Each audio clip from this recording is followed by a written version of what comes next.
Good morning, everyone. We are Indriani, Abril and Anahí. and today we will explore the concept of a sense of community and its importance in university life. The term of sense of community refers to the feeling of belonging, of connection, and shared identity among members of a group. According to Macmillan and Chavis in 1986, it consists in 4 key elements: membership, influence, integration, and fulfillment of needs, and share emotional connections.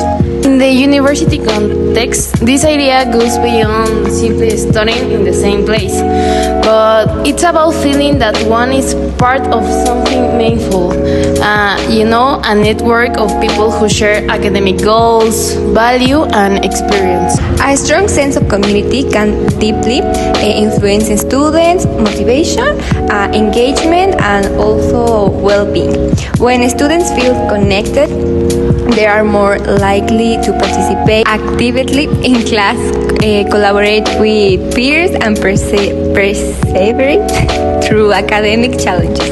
On the other hand, isolation and lack of connection can increase stress, dropout rates, and even academic underperformance. University are by natural a social ecosystem, like they gather individuals from diverse backgrounds, cultures, and some perspectives. Therefore, fostering a sense of community isn't just an emotion or social matter. It's a strategy tool for building inclusive, resilient, and intellectual vibrant institutions. So, in a sense, a university with a strong sense of community, it doesn't just educate, it transforms. It shapes individuals who feel supported, inspired, and commitment, contributing not only to their success, but also the success of others around them. Building on that, the sense of community can be observed in various aspects of university life. It appears in academic spaces, such as study groups or research projects like this, and classroom discussion, where students exchange ideas and learn collaboratively.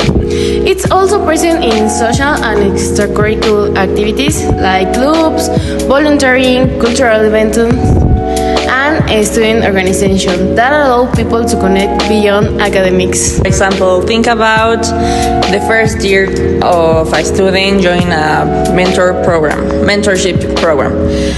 Through the guidance of other students, the person not only gains academic advice, but also emotional support and sense of belonging.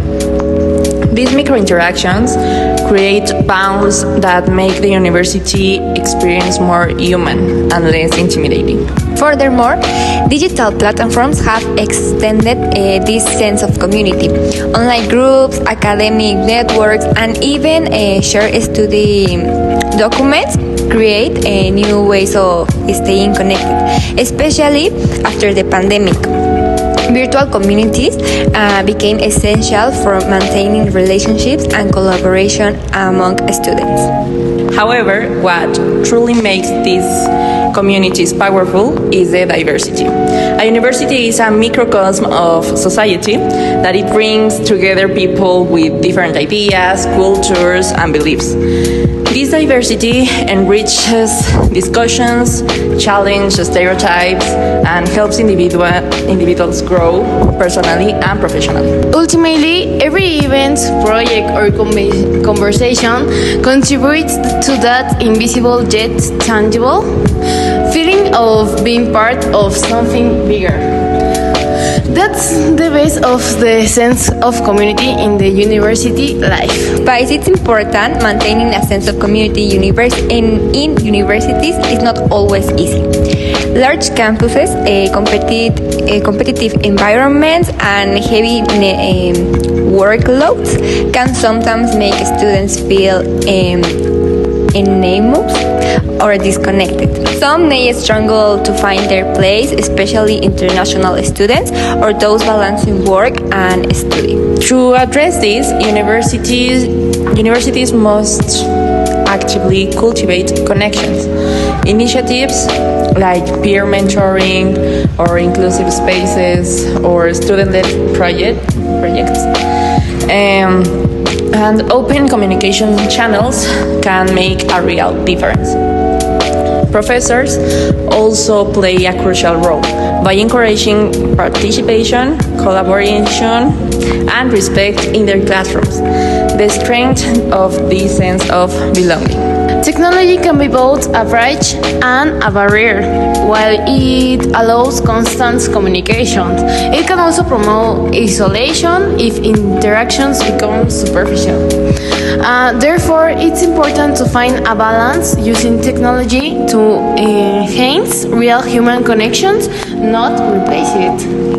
A university's strength lies not only in its academic excellence, but in the relationship it nurtures. A genuine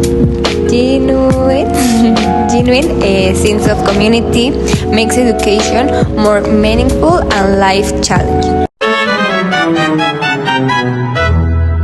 Now, we want to share 3 short stories that show how every university experience, no matter that major, teaches us something important about teamwork, creativity, and learning from mistakes.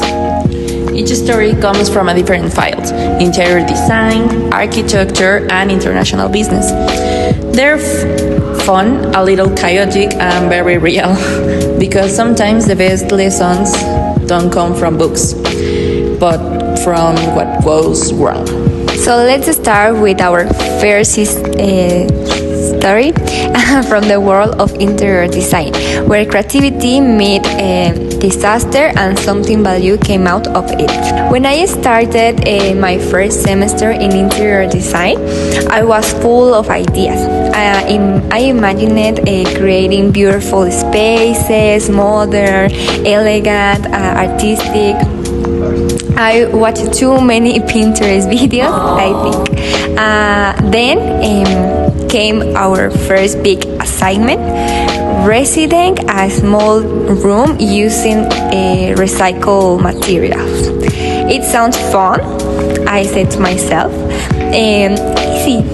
I just have to be creative. Spoiler alert. I was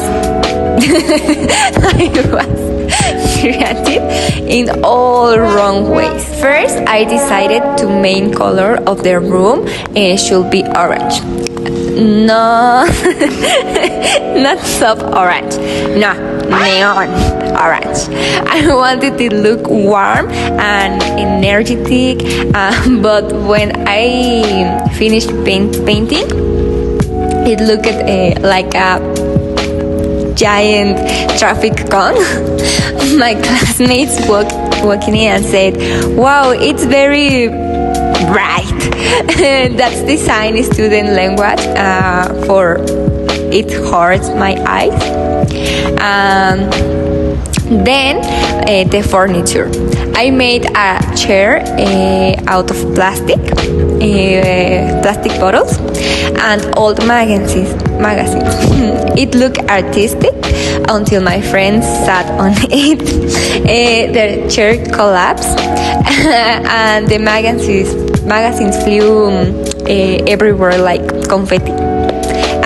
The class went silent for 2 seconds, and then everyone burst out laughing, including me.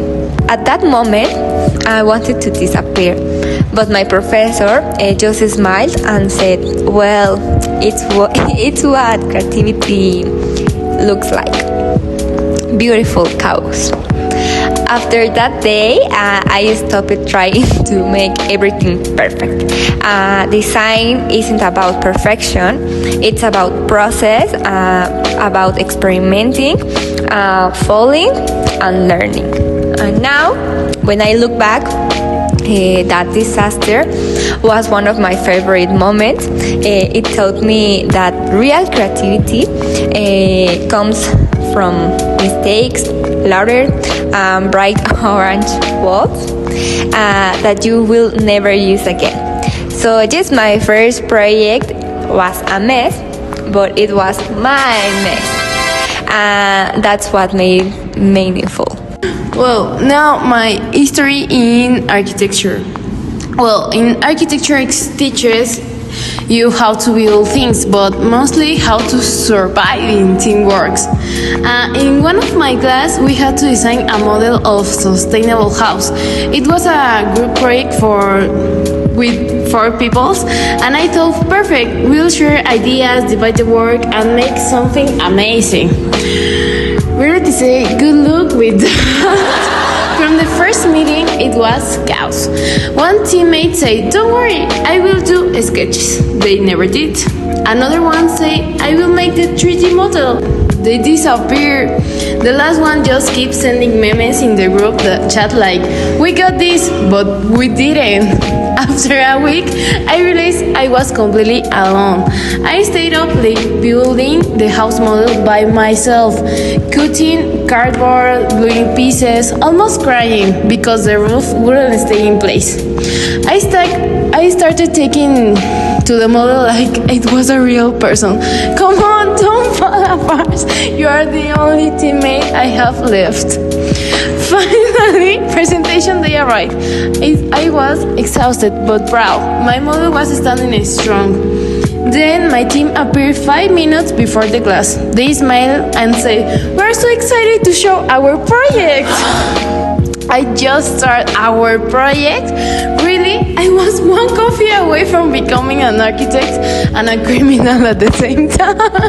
But I smiled, I stayed calm, and let them talk. After all, calm exists because when the professor asked technical questions, they had no idea what to answer. I just say they're sipping water, enjoying the moment. At the end, the professor said, good job. Next time to try to collaborate more equally. I want to say, next time I will collaborate with myself again. It's more efficient. So yes, teamwork in architecture can be tough, but I learned that something you have to be your own team, your own architect, and your own moral support system. Plus, it makes a great story to tell later. Now, my story time. Well, in international business class, we had to create a business proposal for a foreign market. It was a big project that needed to market research, strategy, marketing, accountability, everything. My group was very ambitious. We said, let's go big. We'll design a full expansion plan for a health drink company entering to Brazil. We worked for weeks. We analyzed the economy, the local culture, the distribution channels, even the colors of the packaging. And everything was perfect. Everything was just fine. The day of the presentation, we arrived, we were confident, sweets, camera ready, everyone is smiling, everyone was fine. Our opening line was, good morning, everyone. Today we'll present our plan to expand into Brazil. Halfway through, our professor started throwing. I thought maybe he was impressed. Maybe he liked our presentation. Turns out that he was horrified. When we finished, he calmly said, interesting presentation, but the project instructions clearly said target market was Japan, not Brazil, Japan. Silence. We all look at each other like that, like that, and look at each other and did he just said that? We thought, did he just said Japan? One teammate whispered, wait, are you sure? Like, really? He said, yes, very sure. He's, well, everything collapsed in that moment. All our charts, all our graphs, and marketing spaces, slogans, everything useless. We had Brazilian beaches on the slides, not Japanese temples. Our data was in Portuguese, no Japanese. We tried to improve. One of us said, well, Japan and Brazil are both great countries with people. And it was painful. It was a shame, really. A shame. The professor sighed and said, this is globalization in the wrong way, in the wrong direction.